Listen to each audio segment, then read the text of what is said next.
Okay, sir, eto na. Siguro, ang daming ganap last week. Yung kakatapos lang na Maricel Soriano na Marites na hearing ni Bato de la Rosa, aka Tito Bato Abunda. Tito Bato. Um, kakatapos lang yung mga expose ni Sir Trillanes. Akala natin we have seen it all. Kakatapos lang yung mga resign BBM, people power ni Harry Roque. Akala natin, nakita natin lahat. Eto na. Eto na. Mayroon hearing kung saan lumabas na mayroon tayong isang mayor na lumitaw lang nung election time ng 2022. Wala tayong mahanap na birth certificate hanggang 17 years old siya. Homeschool daw siya pero di natin alam anong eskwela, sinong nagturo, wala siyang naalala ng mga kaibigan. At Pati yung interest mga magulang, hindi malinaw kung sino yung mga magulang. yung ano ba talaga tayo? Pinoy ba tayo? Hindi. Interesting. Malapit yung kanyang mayorship dito sa Clark Base, which just happens to be a military base na very important and all. Wala. Nothing suspicious here, Sir Ronald. Right off the bat, let me say, if this is an influence agent, parang hindi siya ganun kagaling. Kasi kung influence agent ka, hindi ka lang matuto mag-Tagalog. In fairness, medyo matinong Tagalog niya. Mas less conyotic sa akin.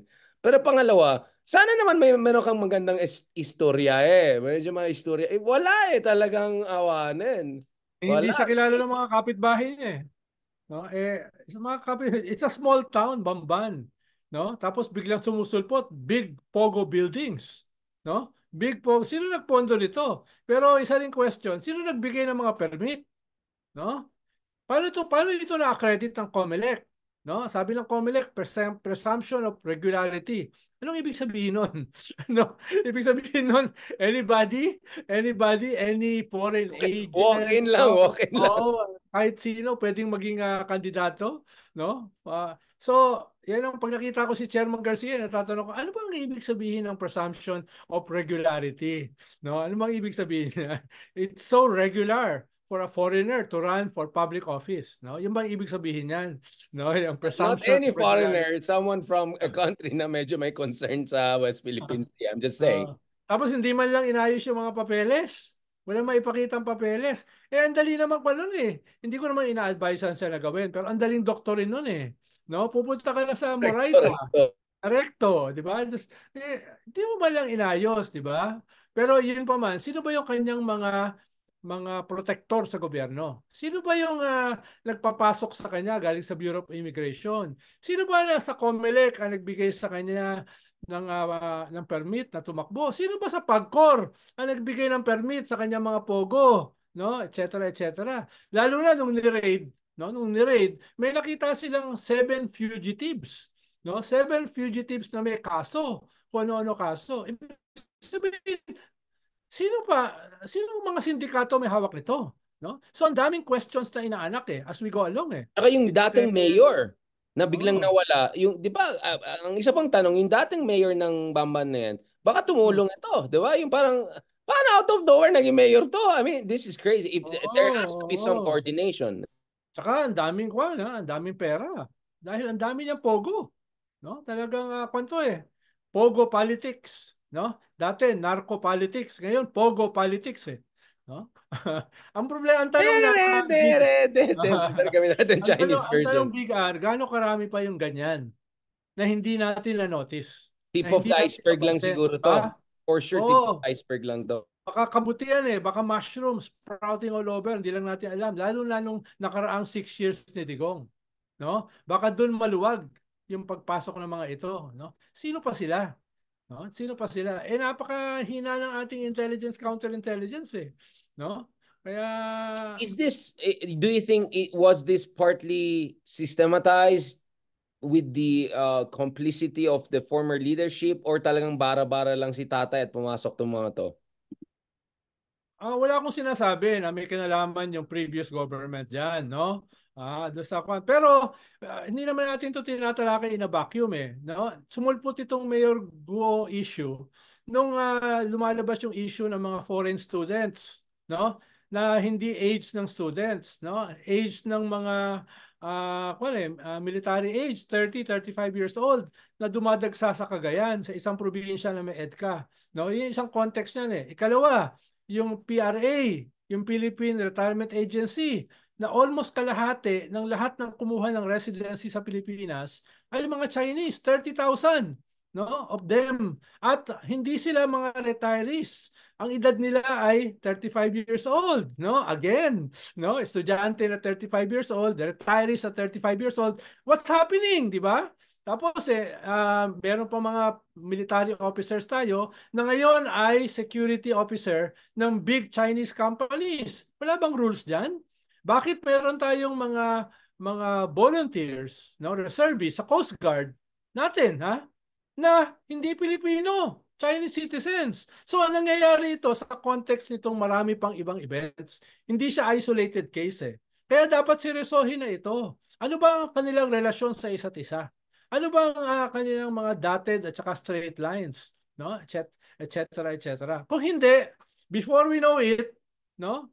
Hindi na kinakailangan tayong i-invade, no? Before we know it, Actually, nakapasok na. yun nga, si Admiral Ong, I also talked to him the other day, at sabi niya, one of the scenarios you have to look at is hindi na kailangan mag-invade from outside if things go crazy. Kung may sleeper cells from sa loob, then they can create craziness from within, di ba? Yung parang Yung mga Manchurian candidate hindi na galing sa Oo. Manchuria, no? Yung Galing sa Macau. Manchuria kasi nakatago eh, di ba? Hindi din Macau. nakatagad, no? Dito lantaran eh. But just before we talk about West Philippines, also about this. I mean, ano man naman masabi natin doon na naman sa mga makapili, sabi na you are racist, you are xenophobic, you're anti-China, you're prejudicial, charot-charot. Ano masasabi natin diyan? Sir Ronald, baka sabihin niyo racist tayo. Well, hindi mo na sasagutin 'yan eh, 'di ba? Dahil una, wala naman silang traction, 'di ba? Yung kanilang mga inorganized na movement against war, nilangaw, no? Tapos pag i-monitor mo yung kanilang interviews, no? Tsaka yung kanilang mga postings, na sobrang dami ng negative comments, no? Hindi katulad ng mga comments dito kay Haydarian, no? Ang daming mga positive eh. No? Marami. Tingnan mo, so wala naman silang traction, no? No, mahirap mag people power, mahirap mag impeachment, mahirap mag mutiny, no? Ang pwede lang gawin ng mga yan, assassination eh, no? Hindi yung assassination na binabaril, character assassination. Character, yung Character pagkatao assassination, mo. no? Ronald, yung Oo. dignidad Character. mo. Yung pagiging Yan. Hindi makabayan. yung hindi yung massacre ng Romanovs. Na? Hindi yung Hindi pagbitay ng tayo patiwarik nag-mention yan. kay Mussolini. Wala Hindi ganun sinasabi natin. Hindi sa atin lang galing yun. Oo. Galing yun kay Mayor Baste. Mga ano yan, Duterte, no? mga Yung peace-loving, mga not so harmonious. veiled, not so veiled threat sa Marcos. No? Not so subtle. Sabi lang natin ay sinasabi lang natin character assassination. No? Yun na. Baka akala nila minamarites mo na naman ng assassination. Character assassination. Andyan naman si Sir Trillian, siya ang pag-usapan natin doon sa other forms. Pero pag sa character, ikaw ang guro ng character at character assassination, Sir Ronald. On that note, thank you very much to Mayor Go. Nakita mo yung mga pictures ni Mayor Go at saka yung isang minamahal na kapatid ni ano kaya ano yan? Parang anything goes ba to? Para silang BFF, di ba? Oo. BFF, Ganda ng caption. Para silang Di man lang BFF. nag-delete. Tapos marami rin pictures siya with her pussycat. Ayan tayo. Sir Ronald. Bago tayo mapahamak dyan sa Senate ulit, baka matawagan ka ng Senate kasi kinausap ko si Jay Tumbakal. Sabi ko, anong ginagawa mo nung inaaway-away ka ni Robin Hood? Sabi niya, I have to behave myself kasi yung mukha niya, ang laki ng zoom, yung buong screen ng Senate, di ba? Pero sabi ko, nga, parang may mute option naman sa Zoom, di ba? Just in case kung iritang-irita ka dun sa kausap mo. Alright. Pag tayo humarap sa Senate, ay, wala na. Bardagulan na yun. Masa-Senate arrest tayo. Ma-SMNI tayo. 2 days tayo overnight dyan sa Senate. Masarap ba pagkain doon sa Senate? Masarap pong pagkain? Hindi pa ako nag-Senate recently kasi Masarap yung pagkain sa lounge eh. Masarap yung pagkain. Sana yun ay Sarap na papakain Congress eh. na papakulong nila sa Senate. Sir Ronald, ang hinintay ko yung bagong Senate building nakita mo sa BGC. Maganda, maganda yun. Parang Ayun. Singapore. Maganda Mala yun. No? Singapore. Higit na Kitang, higit ang Congress. oo nga, hindi ng Congress. Tsaka, imagine mo si Bato, nandyan na naman. Mga raw, and ewan ko, ayaw na magsalita, mahirap na. On that note, thank you very much, Sir Ronald. Parang gusto ko na mag-senador para lang makapunta ako sa building na yan. And na magkaroon ng office. Salamat, Sir Ronald Llamas. Sa next episode, pag-usapan natin itong atin to West Philippine Sea. Alright? Habang nandito ka pa sa mundo. Sorry, Lord. Habang Yes. nandito ka, bago ka umalis ng Yes, yes. vacation mo. Oo, pag-usapan natin ito. Salamat, Sir.